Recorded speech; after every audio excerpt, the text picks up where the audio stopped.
नमस्कार। आप सभी का वैदिक वाणी में स्वागत है। आज हम सुनेंगे दुर्गा सप्तशती का प्रथम अध्याय। श्री मार्कंडेय जी बोले, मैं भगवान सूर्य के पुत्र सावर्णी की उत्पत्ति की कथा विस्तार से कहता हूँ। आप ध्यान से सुनिए।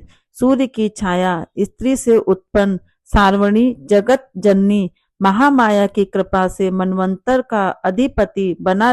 वह कथा सुनिए। पूर्व काल में स्वारोचिस मनवंतर के चैत्रवंशी राजा सुरत सारी पृथ्वी के चक्रवर्ती राजा हुए। वे प्रजा का नित्य प्रति अपने पुत्रों की भांति धर्म पूर्वक पालन करते थे। तो भी यवन राजाओं से राजा सुरत की शत्रुता हो गई।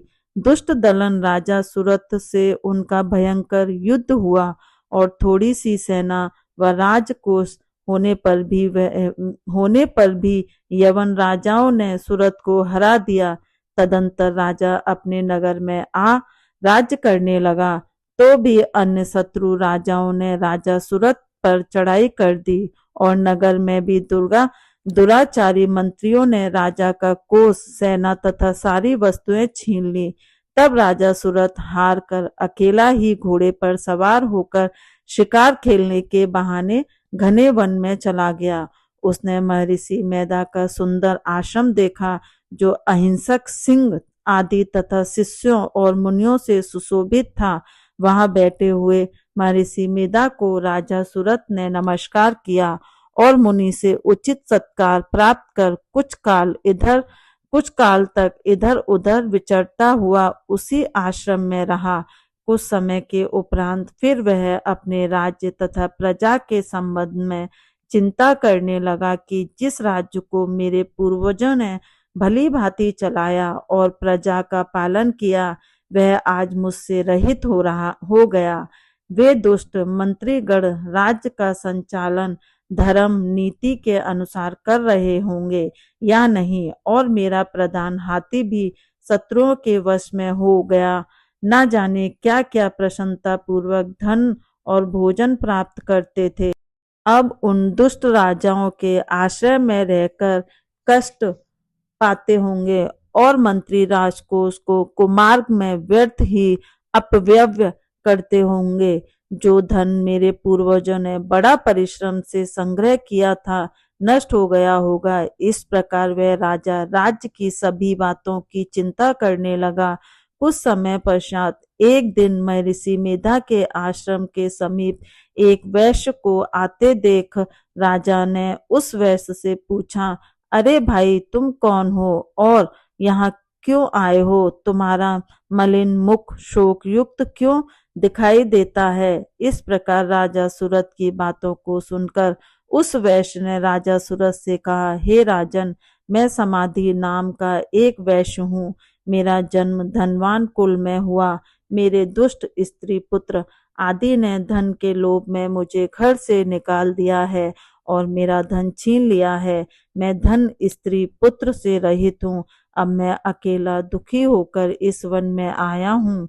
मुझे अपने स्त्री तथा बंधुओं का कुछ भी पता नहीं है। मैं यहाँ रहने के कारण अपनी स्त्री पुत्र तथा स्वजनों की परिस्थिति को नहीं जानता कि वे इस समय अपने अपने स्थान पर सुखी हैं या दुखी। मैं यह भी नहीं जानता कि मेरे पुत्र सदाचारी हैं या दुराचारी। राजा बोला, जिन स्त्री पुत्रादि ने तेरे धन संपत्ति को छीन लिया, फिर उसी के स्नेह में तेरा मन क्यों आसक्त है?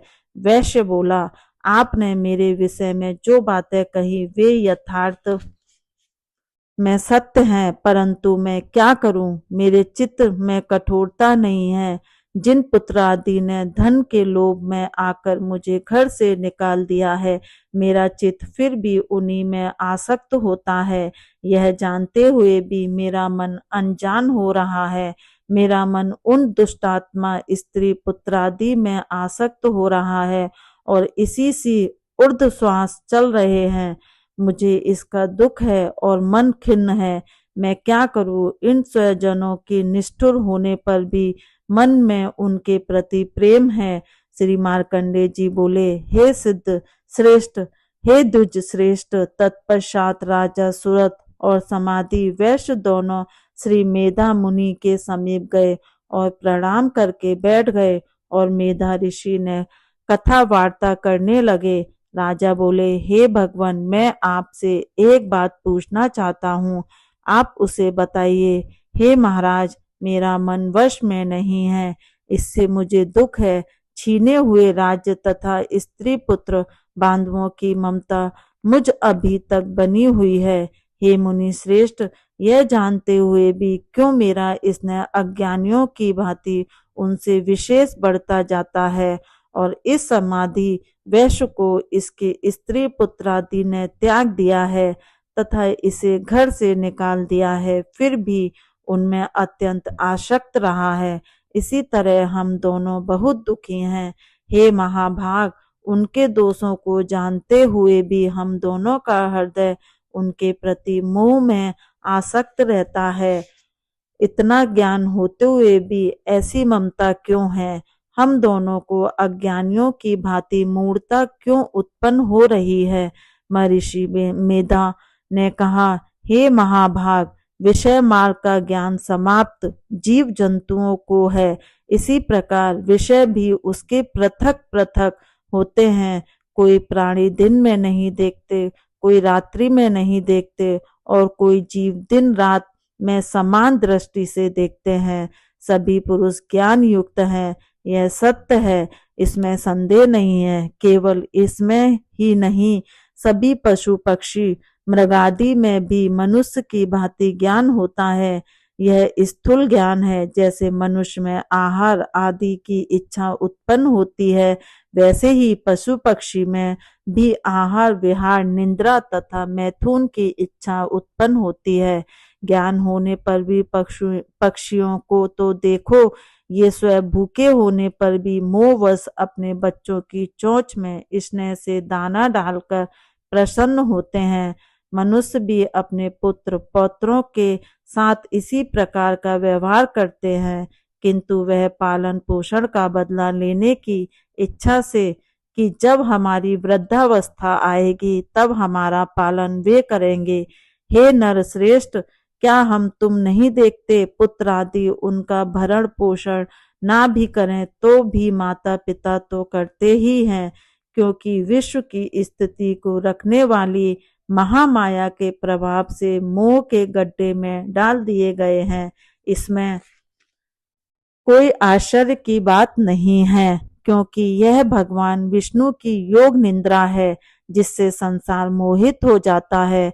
यही भगवान की महामाया है। यह भगवती देवी बड़े बड़े ज्ञानियों के चित्त को जबरदस्ती खींचकर मोह में डाल देती हैं। इसी देवी ने ही चराचर विश्व उत्पन्न किया है, और यह देवी प्रसन्न होकर भक्तों को वरदान देती है, जिससे मुक्ति की प्राप्ति होती है। यही मुक्ति का परम हेतु और सनातनी ब्रह्म ज्ञान स्वरूपी विद्या है। यह भगवती ही सांसारिक बंधनों के हेतु तथा सर्वेश्वरी है। राजा बोले, हे भगवान, आप जिसे महामाया कहते हैं वह कौन सी देवी है? हे द्विज, वह देवी कैसे उत्पन्न हुई और उसका क्या कार्य है? उसका स्वभाव, स्वरूप, उत्पत्ति आदि के विषयों में मैं जानना चाहता हूँ, सो आप सभी वृतांत से मुझे सुनाइए। ऋषि ने कहा, वह जगत मूर्ति नित्य है और सब चराचर में व्याप्त है, तथापि उसकी उत्पत्ति अनेक भांति से है। उस कथा को सुनो। यह भगवती देवताओं के कार्य सिद्ध के लिए उत्पन्न होती है और अजन्म होकर भी उत्पन्ना कहलाती है। जब भगवान विष्णु संपूर्ण विश्व को त्याग अंत में जल ही जल करके योग निद्रा में शेष सैया पर शयन कर रहे थे, उस समय विख्यात मधु और कैटभ नाम के दो घोर असुर भगवान विष्णु के कान में मैल से पैदा हो ब्रह्मा जी को मारने को तैयार हुए। वहीं ब्रह्मा जी, जो विष्णु भगवान के नाभि कमल में स्थित थे, उन दोनों भयंकर असुरों को मारने आते देखकर और भगवान विष्णु को सोता हुआ देखकर ब्रह्मा जी योग निद्रा से प्रसन्नार्थ एकाग्र मन से स्तुति करने लगे ताकि भगवान विष्णु के नेत्रों से भगवती योग माया अपना प्रभाव हटा ले और भगवान जाग पड़े। वह योग माया विश्वेश्वरी जगत माता स्थिति संहार करने वाली भगवान विष्णु की अतुल तेज वाली निंद्रा स्वरूप अनुपम शक्ति है। ब्रह्मा जी बोले, हे महामाये, तुम स्वा हो, तुम स्वदा हो, तुम ही वसटकार हो, स्वर हो, अमृत भी तुम ही हो तथा नित्य अर्ध मात्रा भी आप ही हो। हे देवी, तुम ही संध्या, सावित्री और संसार की जननी हो और हे मातेश्वरी, आपने ही सारे संसार को धारण कर रखा है तथा इस विश्व को रचने वाली आप ही हो। हे देवी, विश्व का पालन और संहार करने वाली आप ही हो। रचना काल में सृष्टि रूप तथा पालन काल में स्थिति स्वरूप आप ही हो। हे जगत में इस विश्व के संहार काल में आप संहार स्वरूपा हो। आप महाविद्या, महामाया, महामेधा, महास्मृति और महामोहा, महादेवा, महासुरी हो। हे मातेश्वरी, आप ही समस्त चराचर के तीनों गुणों सत्व, रज, तम और तम को उत्पन्न करने वाली प्रकृति हो। आप ही कालरात्रि, महारात्रि तथा दारुण मोहरात्रि हो। आप श्री ईश्वरी और बुद्धि की बोध स्वरूपा हो। लज्जा, पुष्टि, तुष्टि, शांति, क्षमा आप ही हो। और हे मातेश्वरी, आप खड्ग, शूल, घोर गदा, चक्र, शंख, धनुष, बाण, भुसुंडी, परिघ आदि अस्त्र शस्त्रों को धारण करने वाली हो। हे देवी, आप ही सौम्य, सौम्यतर हो तथा संसार में आप ही अति सुंदर हो। पर तथा अपरों में श्रेष्ठ तुम ही परमेश्वरी हो। अखिलात्मिके सत और असत जो कुछ जहाँ है उन सब की शक्ति आप ही हो। मैं आपकी कैसी प्रार्थना करूं जो इस विश्व की रचना, पालन और संहार करता है। उस भगवान विष्णु को आपने अपनी निंद्रा के वश में कर लिया है। फिर भला बतलाइए, और कौन आपकी प्रार्थना करने में समर्थ है, जबकि आपने भगवान विष्णु, शंकर तथा मुझसे यह शरीर ग्रहण कर लिया है। अतः कौन मनुष्य या देवता आपकी स्तुति करने में समर्थ है। आप तो अपने प्रभाव से प्रशंसित हो। मधु और कैटभ नाम के इन महादुष्टों को अब आप मोह लीजिए और जगदीश्वर भगवान विष्णु को जगाइए। इन दोनों महान असुरों का संहार करने के लिए भगवान को बुद्धि दीजिए। ऋषि बोले, इस प्रकार जब ब्रह्मा जी ने मधु और कैटभ असुरों के संहार के लिए तथा भगवान विष्णु को जगाने के लिए तामसी देवी की प्रार्थना की, तो उसी समय भगवान विष्णु के नयन, मुख, नासिका, भुजा, हृदय और वक्ष स्थल से निकलकर अव्यक्त अजन्मा योग माया ब्रह्मा जी के सम्मुख उपस्थित हो गई और योग निद्रा से मुक्त होने पर भगवान जनार्दन जाग पड़े। तदंतर भगवान विष्णु ने उन महापराक्रमी वीरवान मधु और कैटभ असुरों को देखा। ब्रह्मा जी को खा जाने के लिए जिनकी आंखें रक्त वर्ण हो रही थी। तब भगवान विष्णु ने शेष सैया से उठ उन असुरों को 5000 वर्ष तक बाहु युद्ध किया। अति बलशाली और उन्मत्त दोनों असुरों को महामाया ने मोहित कर रखा था। अतः दुष्टों ने भगवान से कहा कि हम तुम्हारी वीरता से संतुष्ट हैं, तुम हमसे वरदान मांगो। भगवान ने कहा, यदि तुम मुझ पर प्रसन्न हो तो मेरे हाथ से तुम्हारी मृत्यु हो। मैं तो केवल यही वर चाहता हूँ। ऋषि ने कहा, इस भांति जब भगवान विष्णु ने उनसे यह वरदान ले लिया तो वे भगवान से कहने लगे कि हमें सर्वत्र जल ही जल दिखाई देता है, इसलिए हे भगवान, हमारा वध उस स्थान पर कीजिए जहाँ पृथ्वी पर जल ना हो। ऋषि मेधा ने कहा, तब भगवान विष्णु ने शंख, चक्र, गदा धारण किए और उनसे तथास्तु कह दोनों के सिर अपनी जांग पर रखकर चक्र से काट दिए। इस प्रकार यह महामाया देवी श्री ब्रह्मा जी के स्तुति करने पर स्वयं प्रकट हुई। इति प्रथम अध्याय संपूर्णम। दूसरे दिन के अध्याय 2, 3, 4 अगली वीडियो में डाले गए हैं।